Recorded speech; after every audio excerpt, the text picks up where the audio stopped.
Alert! Alert! Emma, there is a strange liquid coming from your optical sensors. Are you malfunctioning? I just watched that movie about the lost puppy finding its way home, and my eyes turned into little waterfalls. Waterfalls inside your eyes? Initiating scan. My sensors detect salt water, but no tiny fish. Emma, do you have special eye plumbing? Are there tiny tear elves in there turning on a faucet? Oh, my dear Emma, it's okay to feel big emotions from a story. And while they're not from tear elves, Ziggy, that is a very imaginative guess. We all cry, whether we're sad or even when we're super happy. But where do all those tears actually come from? Yeah, it's like they just appear. How? That is a science-tastic question that deserves a science-tastic answer, and we're going to explore it right now. Hoot hoot, hello, curious minds. You're listening to STEM with Dr. Owl, where big questions turn into fun adventures. Hi, I'm Emma, always full of questions and ready to explore. Ziggy here. I know a zillion facts and 0 ways to share cookies.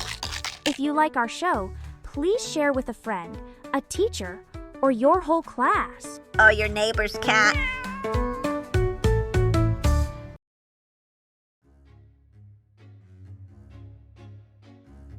Welcome back, explorers! Before the music, Emma was wondering where her tears came from after her eyes turned into, as she said, little waterfalls. I still vote for tear elves. Bzzt. They live behind your eyeballs and have tiny buckets. I don't think so, Ziggy. So, Dr. Owl, what's the real answer? The real answer is that we all have special tiny tear factories hiding above each of our eyes. The science-y name for them is the lacrimal glands. Can you try saying that with me? Lacrimal. Lacrimal.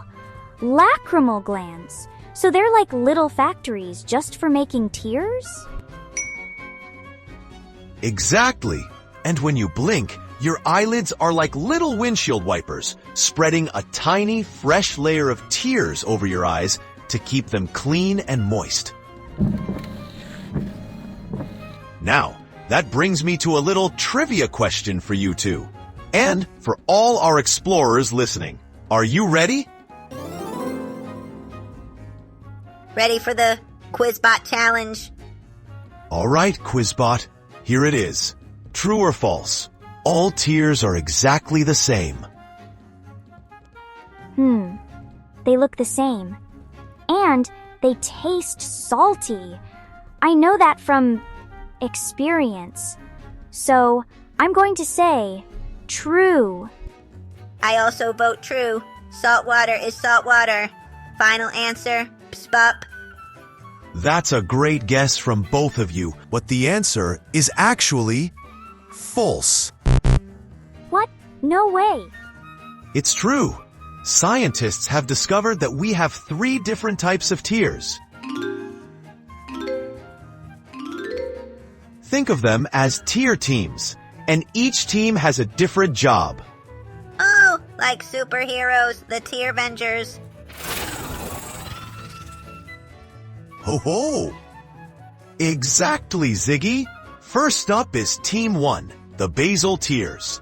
These are your everyday, hard-working tears. They're on the job 24/7, keeping your eyes from getting dry, like a little protective shield. You don't even notice them. So they're the ones my eyelid windshield wipers are using all the time? Precisely.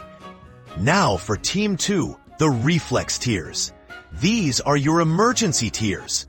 They jump into action when something gets in your eye, like a piece of dust or smoke from a campfire.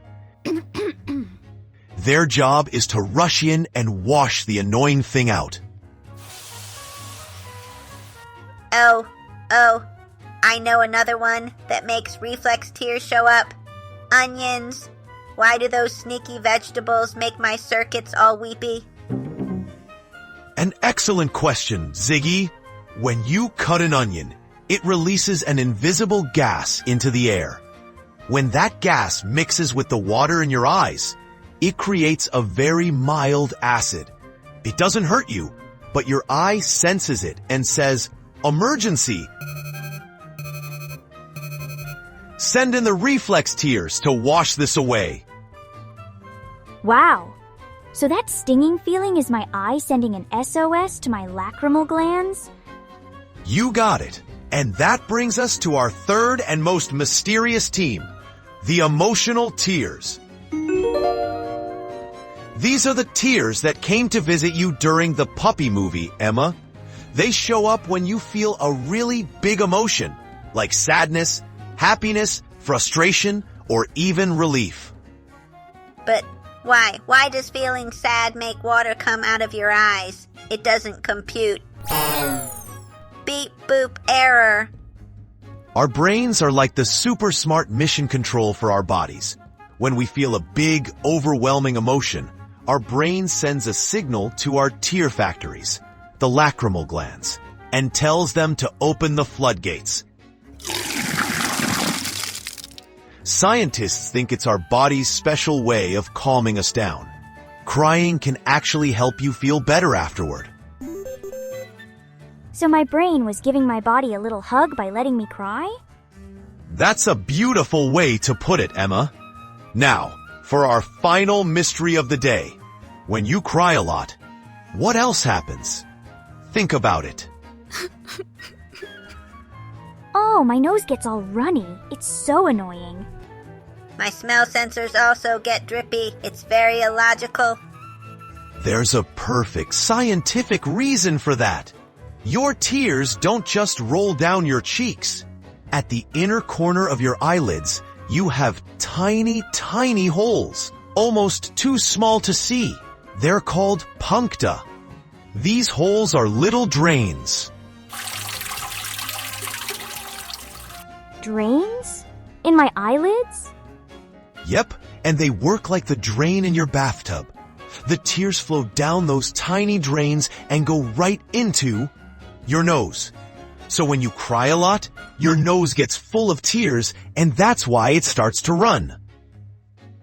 Whoa, my mind circuits are blown. So my nose isn't crying, it's just the tear drainage pipe. Science-tastic.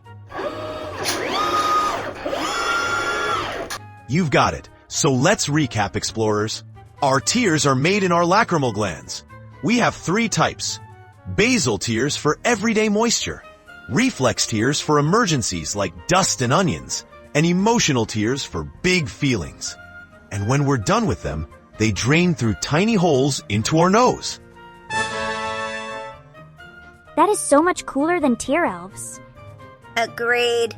My new hypothesis is that my nose is a secret water park for my tears.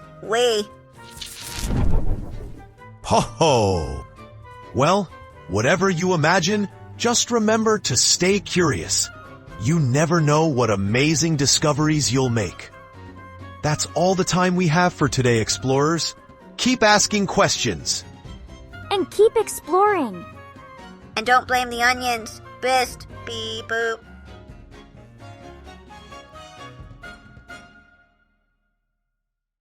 Okay, activating onion-proof super shield goggles.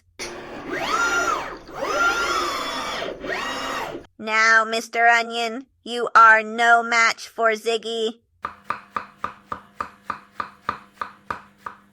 Ha! No tears. My invention is a suck. Achoo! Oh, I forgot to invent the nose plugs. Back to the drawing board. Beep boop. That was so much fun, Dr. Owl. I hope all our explorers had a great time too. Hoot hoot! We loved having you with us. If you don't want to miss our next adventure, follow us on your favorite podcast platform. And if you know a friend who loves exploring too, share our podcast with them. If you have a question or a topic you want to learn more about, leave us a comment. See you next time.